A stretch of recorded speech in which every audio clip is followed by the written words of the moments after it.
The warning this week that terrorists could attack New York or Washington with a car bomb begs the question, are we safer now than before the attacks 10 years ago? CBS News national security analyst Juan Zarate rejoins us to address that question. Hello again, Juan. Hi, Russ. Good to see you. You go to an airport, you see security there, you go in the streets, there's more security there. Certain buildings you can't get into now without extra security.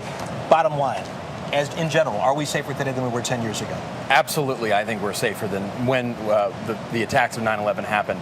We have better intelligence and information sharing around the world, layers of defense that we've built, not only at airports, but in cities like New York, better cooperation around the world in terms of counterterrorism, and frankly, the best ability to disrupt terrorist networks and plots and plans than we've ever seen. And so I think without a doubt, the proof is in the pudding. We've disrupted plots. Al-Qaeda core is weaker, and we're certainly safer. Challenge, though, Russ, is the enemy continues to adapt and continues to try to hit us, and there's no expiration date on their attempts to hit the United States. So much about security is more from what you don't see than what you do see, what you don't hear about than what you do hear about. Do you think that's really present here, that there's been a lot averted and thwarted that we'll never even know existed in the first place? I think absolutely right. I think one thing we need to remember that there's been dozens of plots and attacks and networks disrupted since 9/11.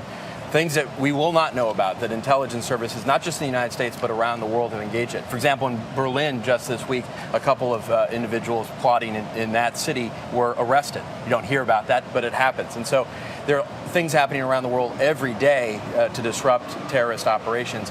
And I think we need to be quite proud of that work, I think, but also quite vigilant and realize that Al-Qaeda continues to try to hit, and potentially here on the anniversary of 9/11. You touched on this earlier, but the death of Osama bin Laden in May brought closure to a lot of people in some ways. But talk about Al-Qaeda today. Is it weaker today because Osama bin Laden isn't there anymore? Well, absolutely. The killing of bin Laden was essential. I think it's hard to imagine the end of Al-Qaeda in this movement without his removal from the scene. But Al-Qaeda is a complicated picture. The Al-Qaeda of 2011 isn't the Al-Qaeda of 2001. The core movement, the one that we faced in 2011, is much weaker. The leadership decimated. Number one, number two, number three constantly taken out of the picture. The challenge, though, is you have a rise of affiliates, like the group in Yemen, the rise of inspired individuals, lone wolf actors who are inspired by the ideology to attack fellow citizens. So it's a threat that is morphing, but the core Al-Qaeda that we once knew is not the same organization. How adept is our security at targeting those lone wolf attacks versus looking at the big networks where the chatter would likely be more prevalent? It's a great question, Rebecca, because it's what bothers and worries counterterrorism officials the most.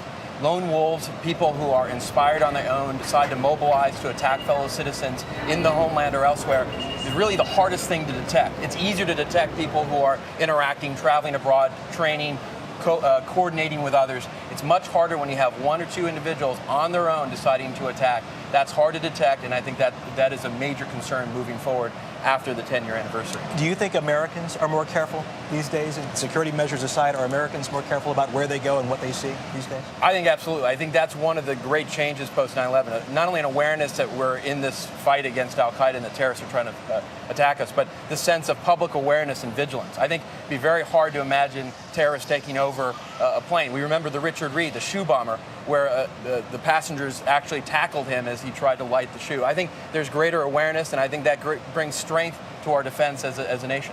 Okay. In addition to destruction of our lives, Osama bin Laden said that day he was planning on destroying our economy. That is a key theme for Al-Qaeda. They think that they brought down the end of the Soviet Union. They think they bankrupted the Soviet Union. That's a key theme for them here. They want to see the fall of the American empire in their view, and destroying our economy is part of that plan. Okay, Juan Zarate, as always, thanks a lot. Thanks, Russ. Rebecca, we were talking the other day about this issue. You were talking about how the war on terror has really affected the economy. Well, it absolutely has. And if you look at what the Federal Reserve has done in response to September 11th, the Fed in the wake of September 11th lowered interest rates because they were afraid people wouldn't go out and spend money. They wouldn't buy homes. They wouldn't buy cars. Well, you see what that led to. Keeping interest rates low created a boom in housing eventually down the road.